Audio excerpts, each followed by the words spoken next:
This is such a tough question because you want to kind of come in on both teams, but I would go with the Phoenix Suns.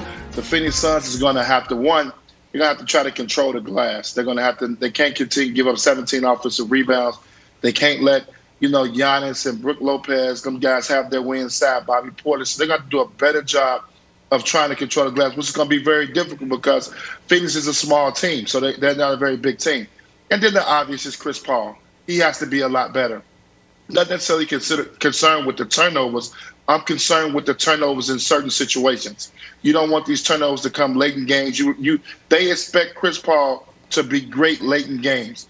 I'm expecting this game to be very close. It's going to be, probably a nail biter. Chris Paul has to make the right play and get them the right shot. It cannot be a turnover. So those are the two things that kind of stand out to me for Phoenix.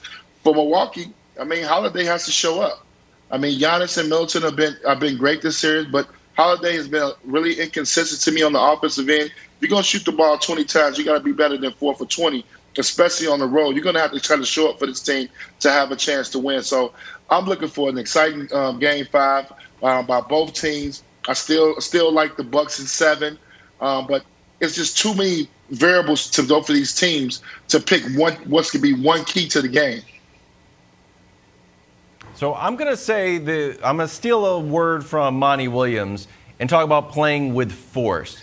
The Bucks are doing it and the Suns aren't. To the point where Nick Wright has used the style of play that the Suns use to get buckets as an insult. They're a finesse team. It's kind of like it's a shot. They're a finesse little team. It's just kind of, it feels like you're hurting their feelings. Jump shooting too. I know, but it feels like you're hurting their feelings. I want them to play with force. Okay, so I'm going to show you 2 graphics so you can respond. The first one is the Bucks we'll play with force if you guys aren't going to. The amount of points that the Bucks are scoring in the paint off of dunks and layups. First rounders, 30%. Then they're we'll go down a little bit. But now we're at 34%. They just realized that they can brutalize this team and they're making it happen. Now I want to show you a stat from my buddy Kirk Goldsberry. Shout out to Kirk. Dunks and layups. Giannis, guess what? He's on the Bucks. Ayton, Lopez is on the Bucks. Holiday's on the Bucks. Middleton's on the Bucks. There seems to be an element, Nick, here of bullying the Suns. And I feel like, I know we can talk about the strategy. I think just mentally, the Suns need to come to you know what? We're not going to get bullied anymore. I'm going to throw as many lobs as I have to throw to DeAndre Ayton to get him a big dunk to sort of set the tone. So I want to see the Suns play with force, Nick. Yeah, I with respect, Wilds, you're asking them to do something that they don't do. They were 29th in the league in free throw rate this year. They're dead last in the playoffs in free throws. And why am I bringing up free throws? Because where do you get fouled? Going to the rim. DeAndre Ayton, who is their biggest, strongest guy, do you know how many free throws he averages a game? 2. And that's an aberration. His whole NBA career, playoffs, regular season, not a year where he's ever averaged 3 free throws a game. The Bucks are the bigger, stronger, more physical team, which is why, A, it is incumbent upon Phoenix that Ayton plays well. It's not a shocker that Ayton's best game was Game 1, which was their best win.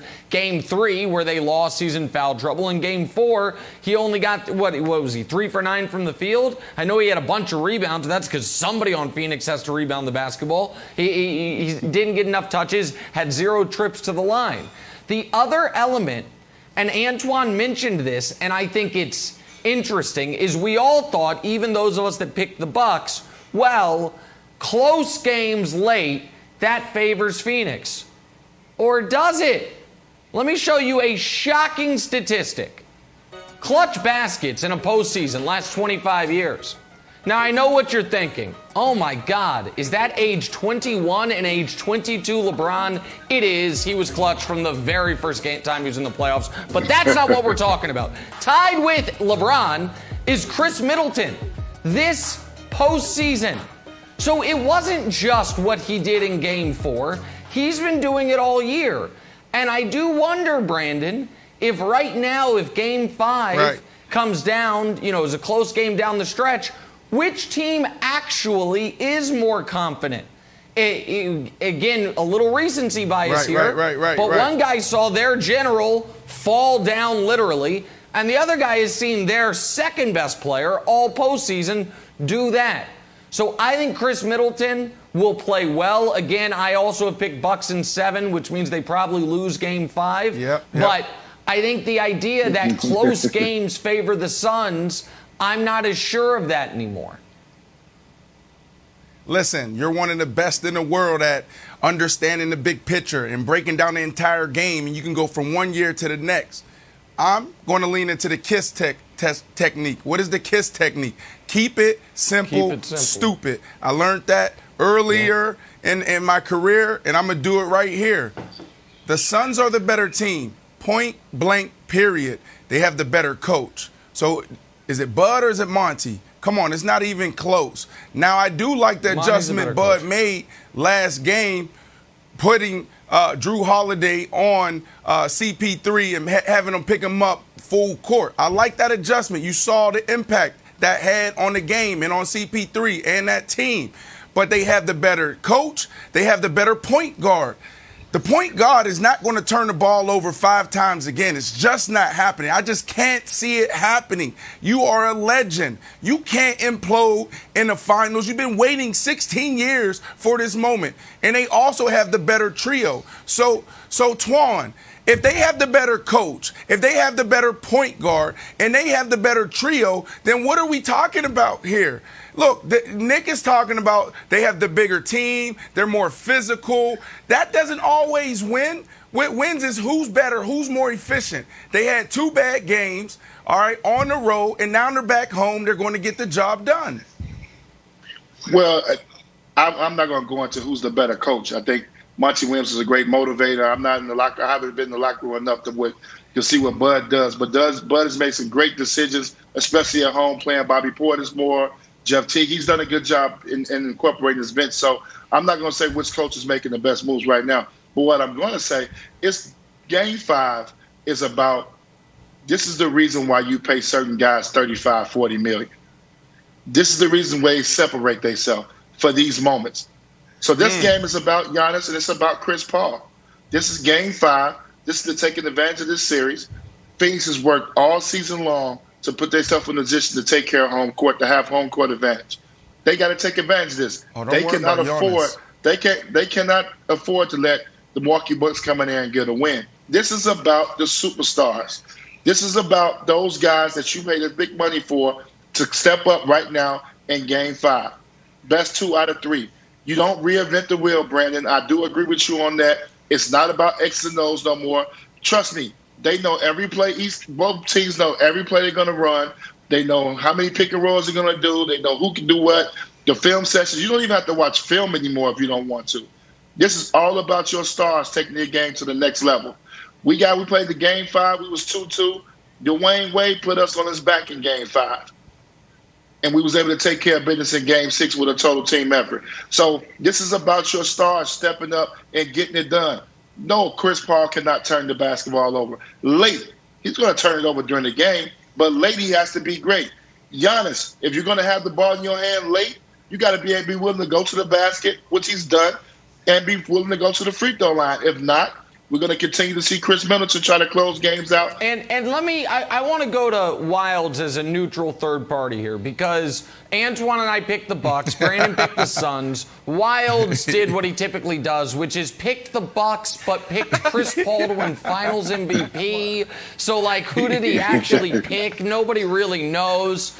Brandon said something that I think's interesting, which is he just kind of took as a given. The Suns have the better big 3. Do they? Best player, Giannis, Chris Paul. Giannis is markedly better than Chris Paul at this moment. I agree with that. Second best player, Middleton, Booker. They're a push in this series so far. And they are. What? They are.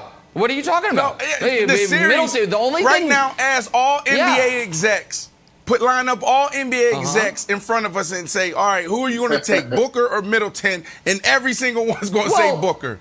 Guaranteed. Yes, for the next 5 years, of course, but we only got to worry about the next 5 days. Age doesn't matter, contract doesn't matter, trajectory doesn't matter. Booker does lead Middleton this year. One game. Is Devin Booker going to play all 4 quarters? Because 2 games in a row, he hadn't played the 4th.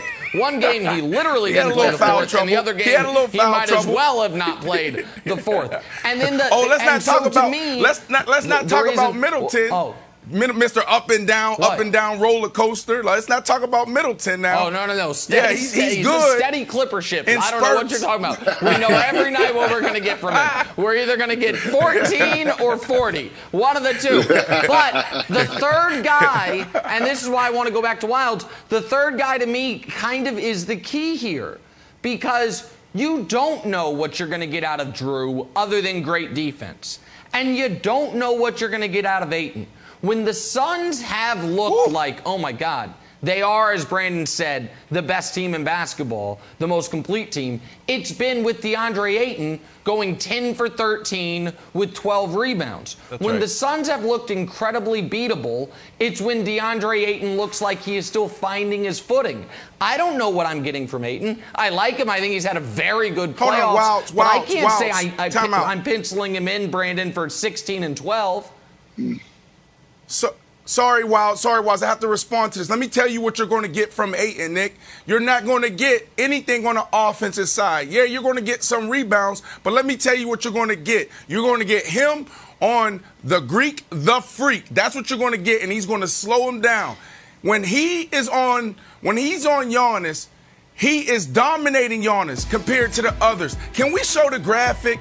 This is what you're going to get. You don't focus on the offensive output. Focus on what he's doing against Giannis on the defensive side.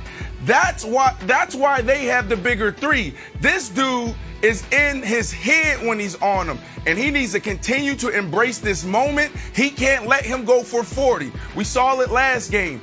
They ain't have to build a big wall. They put Ayton out there. He wasn't in foul trouble, and he had 26.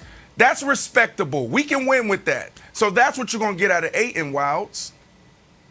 Okay, so here's the question about Ayton, Antoine. It feels like Chris Paul is the head of the snake, right? So compared to the Bucks, each one of those guys can have a bad game individually and not necessarily affect the other guys. If Middleton has a bad game, almost like Drew and Giannis will step up. If Drew has a bad game, Middleton and Giannis will step up. If Giannis has a bad game, we haven't seen it yet, but the other guys will step up. If Chris Paul has a bad game, Booker can carry some of the load, but Ayton falls apart. Chris Paul is the foundation of that Suns team. So to me, if I was Coach Bud, I would double down on harassing Chris Paul, because not only can you throw him out of rhythm, by sort of connection, you end up, Ayton doesn't get any of those easy lobs, easy layups. He sort of gets out of sorts. So do you buy that theory that if Chris Paul has a bad game, Ayton also has a bad game? I do buy that theory, because I think, for Ayton to have a great game, Chris Paul has to be on. And what I mean by be on, he has to be making great decisions. He has to be making his mid-range jump shot to force the guy, the big, to help a lot more. And then Ayton's able to finish. What made Ayton great is he's finished everything. He's not an offensive, they don't put him in plays and throw the ball down to him. He does everything off the pick and roll and offensive boards. But the good thing about Ayton is, even the last game in Game 4, he had 17 rebounds and 3 blocks. I disagree with Brandon about he's shutting Giannis down. Now, what he does do to Giannis, he makes it more difficult for Giannis to finish at the basket than the other guys on the team. But Giannis still has his way. You're talking about a guy, his skill set is too good for that. But he doesn't shoot jump shots, so Ayton's able to guard him. But he's not shutting him down. He just makes it a little bit more difficult at the basket every now and then. Giannis played great to me in Game 4. He didn't force it. He allowed the second best player on the team to carry them when he didn't necessarily have it going there, but he continued to do the other little things. Against Ayton, Giannis is under 40%. And against everybody else, he's nearly 80%. Come on, you're talking about shutting down. What do you call that?